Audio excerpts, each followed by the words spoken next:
Hello there, we are still on the walking tour hosted by Grupo Visión in San Carlos de Bariloche in Rio Negro, Argentina. Today happens to be Monday, January the 15th, 2024. It's Howard Paul Shore, and Savina was just explaining about this beautiful mural on the wall.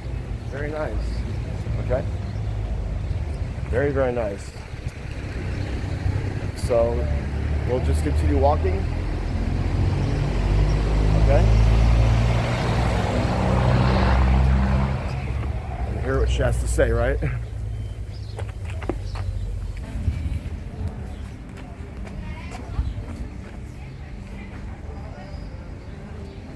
Okay, we'll just keep walking. Okay.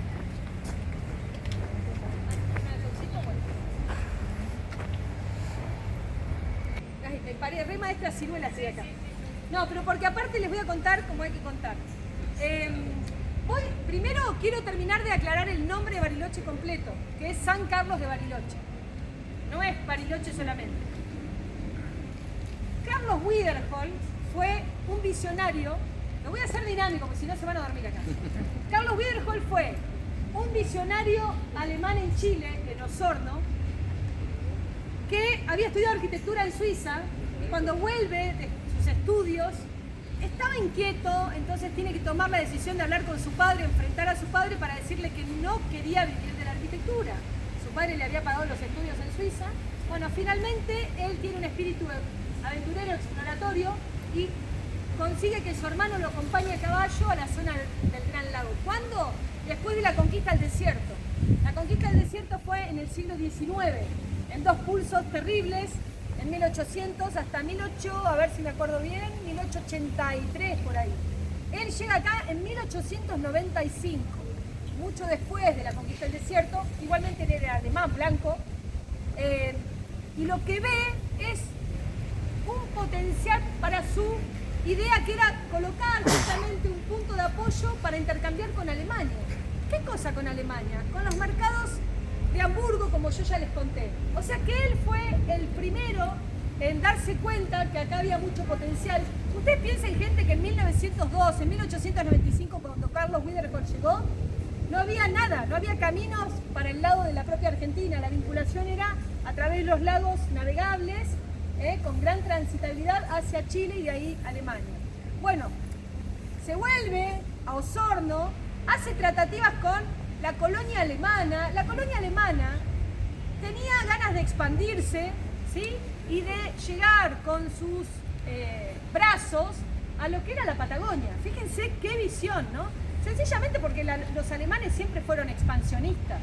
Entonces era asegurarse colonias en la Patagonia, nada menos que, ¿sí?, en el Pacífico, para quizás eso empezar a perpetuarse como fue después, y de hecho lo fue.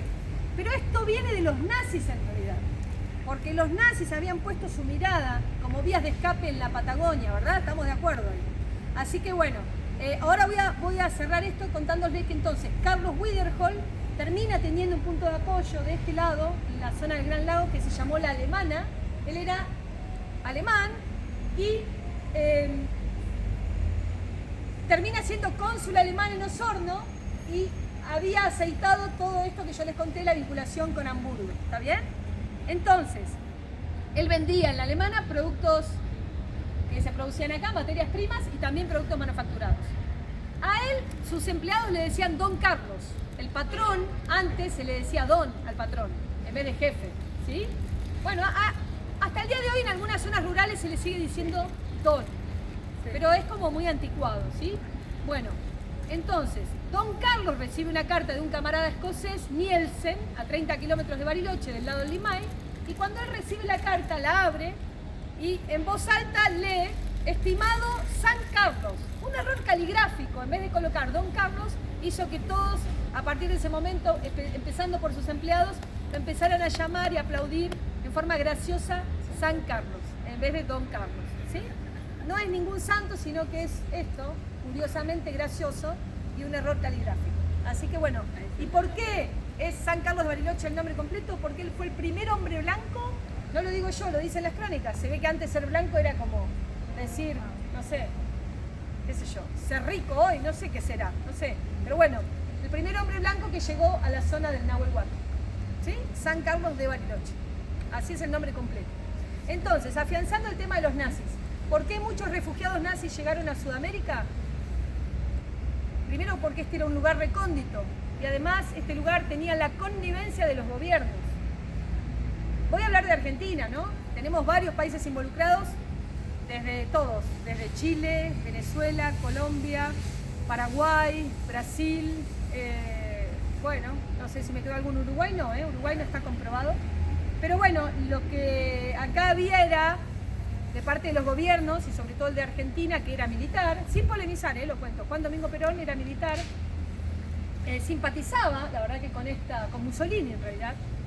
Así que bueno, lo que hizo fue que vinieran después de la posguerra, después de la Segunda Guerra Mundial, muchos a refugiarse a la Argentina. Voy a contar un caso que es un caso que movió muchísimo la opinión pública, no solo a nivel nacional, sino local, y estoy hablando del mismísimo capitán de la SS en Roma llamado Erich Priebke. Erich Priebke llegó al puerto de Buenos Aires en 1948 y en Buenos Aires se enteró que en Bariloche había un montón de alemanes. 6 meses más tarde cambia su residencia con nombre falso, identidad falsa, y viene a vivir a Bariloche. Recién en 1950, Perón lanza una amnistía, es decir, bueno, ahora todos los que tienen identidad falsa pueden volver a su identidad nazi, que nadie los va a perseguir. Siéntanse tranquilos en nuestro país, en Argentina.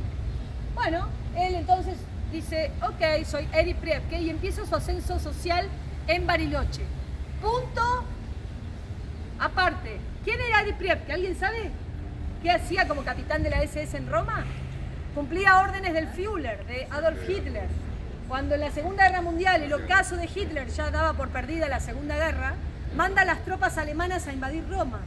En el enfrentamiento de los soldados alemanes con la defensiva italiana mueren soldados de ambos bandos. Esto enfurece a Hitler y manda la orden implacable del 1 al 10. ¿Saben cómo era? Por cada alemán muerto tenían que morir 10 italianos. Y el que hace cumplir esa orden a rajatabla, inclusive él haciendo varias ejecuciones, fue este monstruo, el que vivió en Bariloche toda su vida con total impunidad. Esto se concretó en las afueras de Roma, en las fosas ardeatinas, ¿sí? ¿Y saben cuál fue el problema? Que no eran solamente soldados los que estaban en la lista, de 330 civiles inocentes y hasta niños. Terrible. Este personaje llega, empieza a trabajar de camarero, después de camarero llega a Metre en el Hotel Bella Vista, un hotel que está a 2 calles para allá, en lo que es Rolando y Moreno. ¿Se acuerdan la Moreno? Ya se las mostré, kilómetro 0. Rolando es una de las más inclinadas, parece San Francisco de Estados Unidos. Una calle muy inclinada, zigzagueante, porque cuando es invierno, es zigzagueante. Bueno, ahí en la esquina está el hotel que fue emblemático en la década del 50, fue muy, muy importante. La dueña era una dueña suiza-francesa de apellido Sutter, y la dueña lo contrató a Erich Priebke como maître. Unos huéspedes italianos lo reconocen en uno de los salones. Se quedaron perplejos, ven la posibilidad de hablar con la dueña del hotel, y cuando hablan con la dona del hotel, la dona hizo como la gran Shakira, ciega, sorda, muda. Desestimó la advertencia de los huéspedes, que decían quién era realmente. Igual hasta ese momento tenía él el nombre, Erich Priebke. Pero ¿qué pasa, gente? Lo voy a decir ahora en vez de al final. En esa época, el que no estaba dentro del pacto del silencio, o no eran de ideología nazi, o algo, no tenían ni idea quién era Erich Priebke. No había redes sociales, no había señor Google, a ver quién te sale la foto, no había teléfonos celulares para mandar una foto por WhatsApp y comprobar. La señora se quedó, y también imagino que seguro habrá tenido temor, su familia, ¿qué pasa si lo digo? Bueno, es contrafáctico lo que estoy contando. Lo que digo es que avancemos en la escala social de este monstruo. Llega a tener su propio comercio.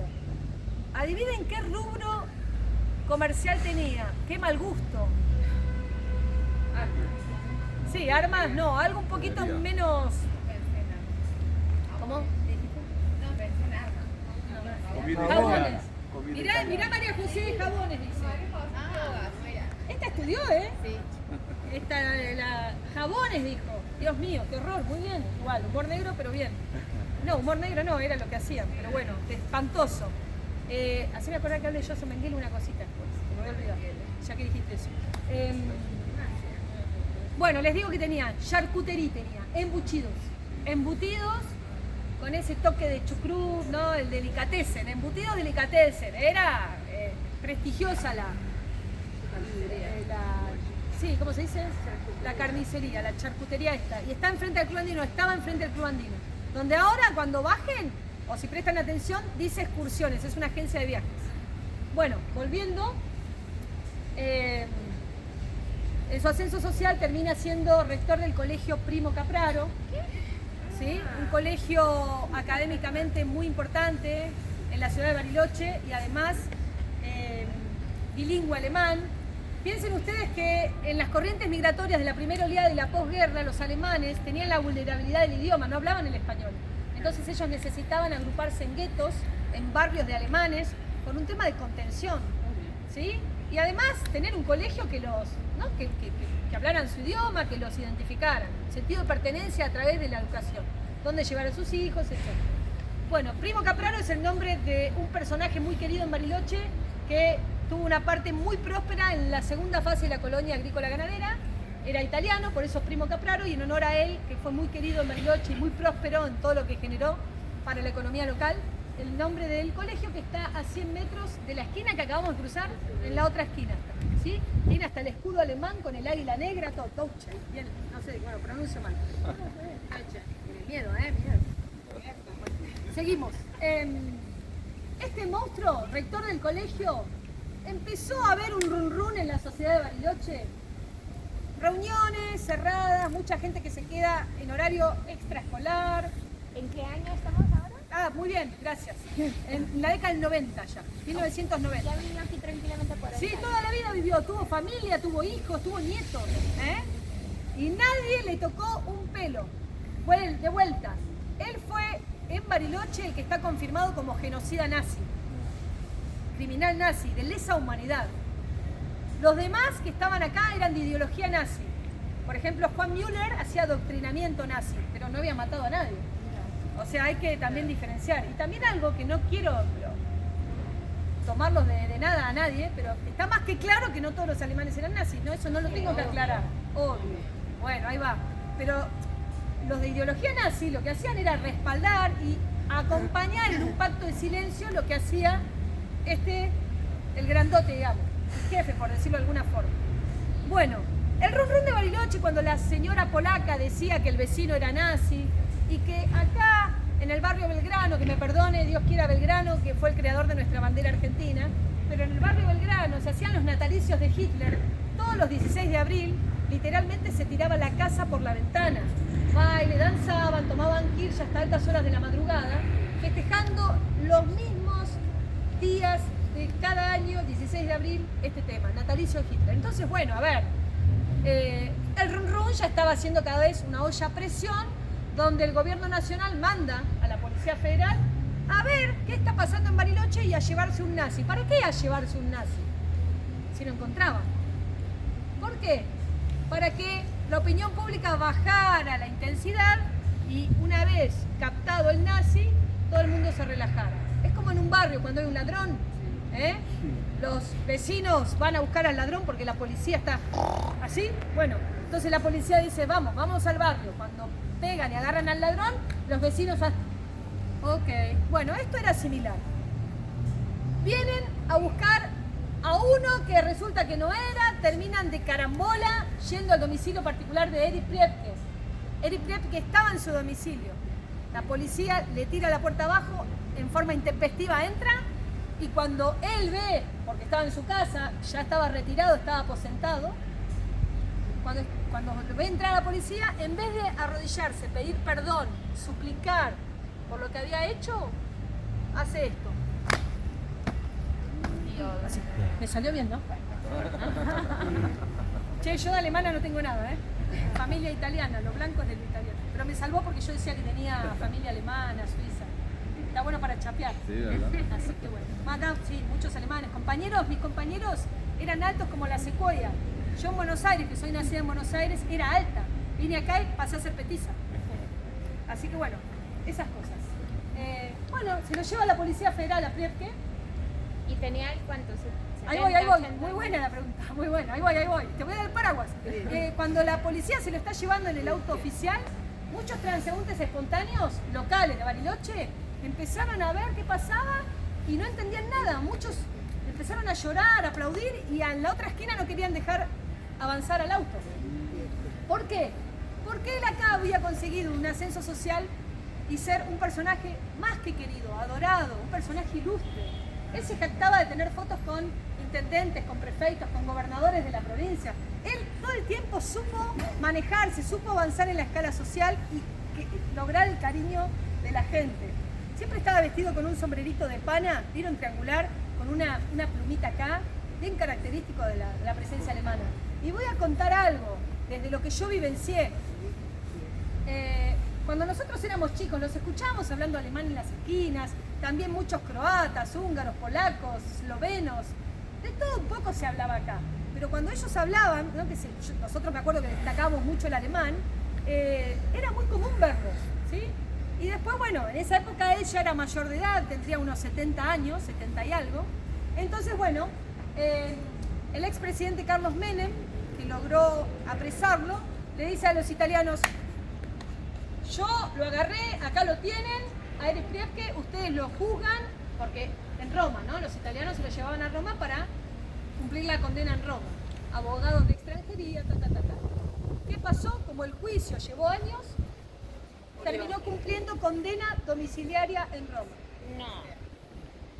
Esto enfureció a la opinión pública de Bariloche, la enfureció, porque toda esa frustración, la gente iba siguiendo a distancia qué hacían con él, y toda esa frustración y toda esa ira descontrolada, ¿saben dónde se descargó? En la parte más vulnerable de la historia, que fueron sus nietos. Quisieron quitarse el sobrenombre Priebke, quisieron quitarse el apellido y terminaron yéndose como ratas de Bariloche. Como ratas, se tuvieron que ir porque no aguantaron. A veces las cosas son muy injustas, ¿vieron? Bueno, cerramos el tema de Priebke. Murió a los 100 y pico de años, creo que 106 si no me equivoco.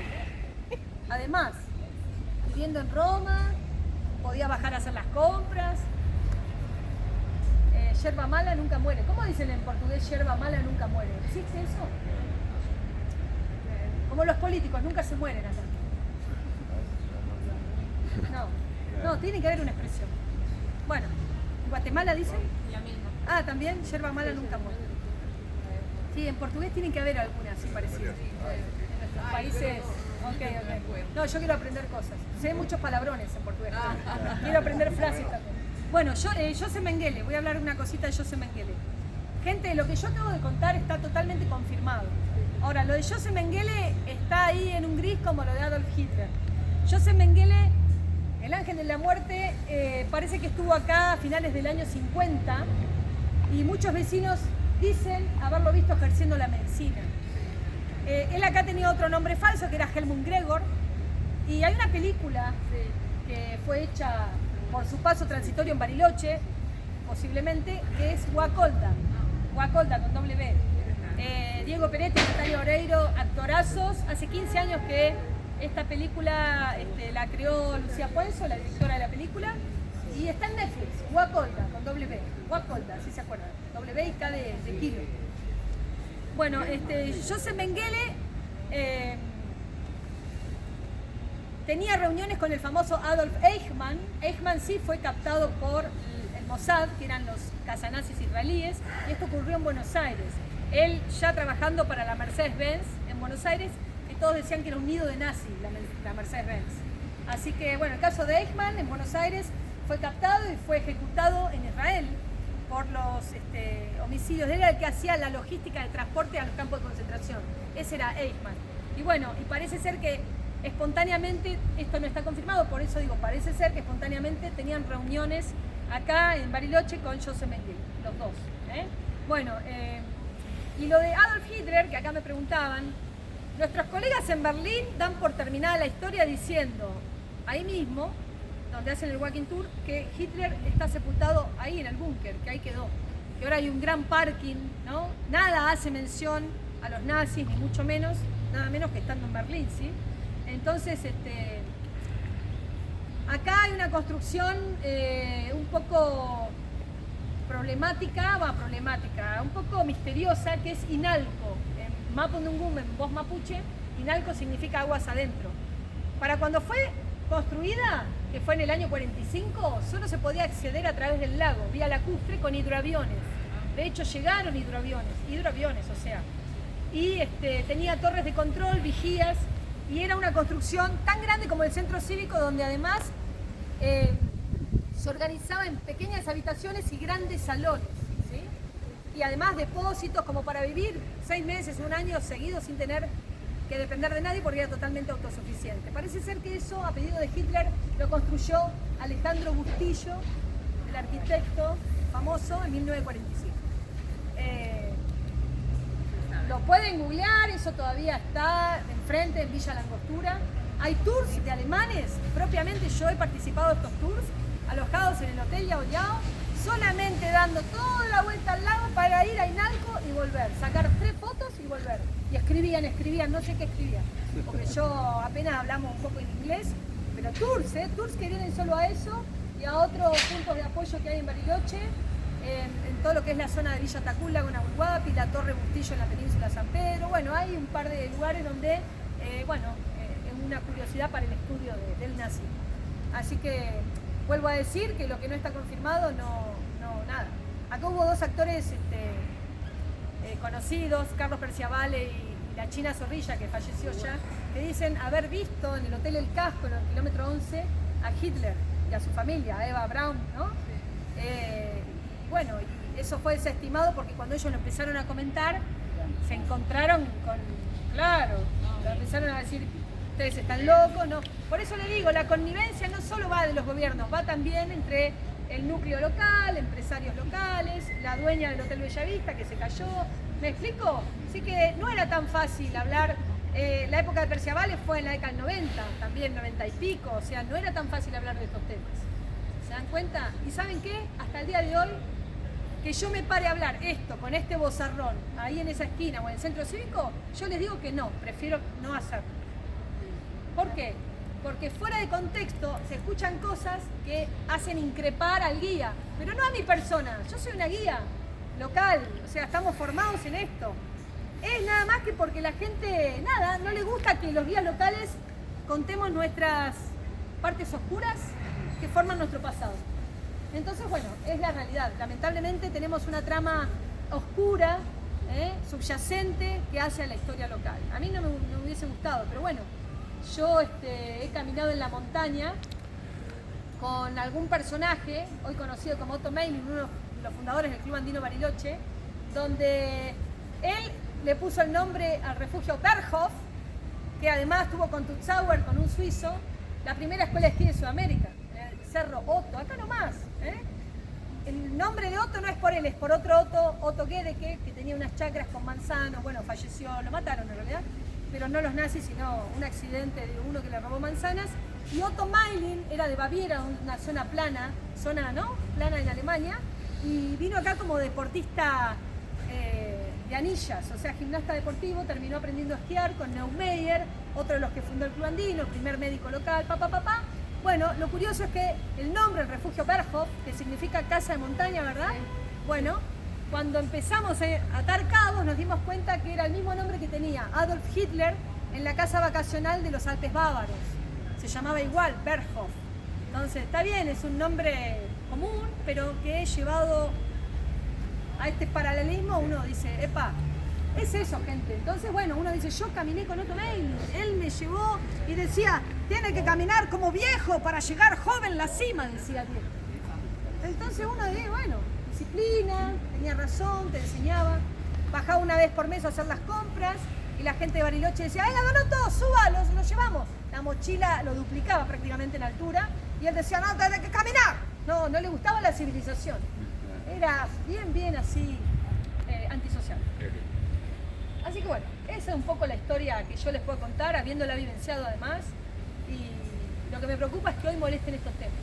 Hay una película que me la contaron que es de streaming, que se llama Ha Vuelto. No sé si alguien la vio. Yo la vi y me pareció, es una sátira de Hitler, como si Hitler apareciera hoy en la actualidad y ¿qué pasaría? No, imperdible, ¿eh? Si les da por indagar un poquito, ha vuelto. Sí. Hick and Puck, ha vuelto. Impresionante. Después está Operación Final, hay otras, pero tienen que ver con Adolf Eichmann, no, que no es netamente exclusividad de Bariloche. Y después, bueno, Guacolda sí, se las dije que está filmada en Bariloche. Van a reconocer lugares de acá inclusive. Así que bueno. Bueno, gente, he dicho, terminamos con los nazis. ¿Están con miedo o no? No, porque es de día. En el tour de la tarde se van todos juntos, salen todos juntos. Una cosa que quiero agregar, así ya damos por finalizado el tour, que espero que haya sido útil.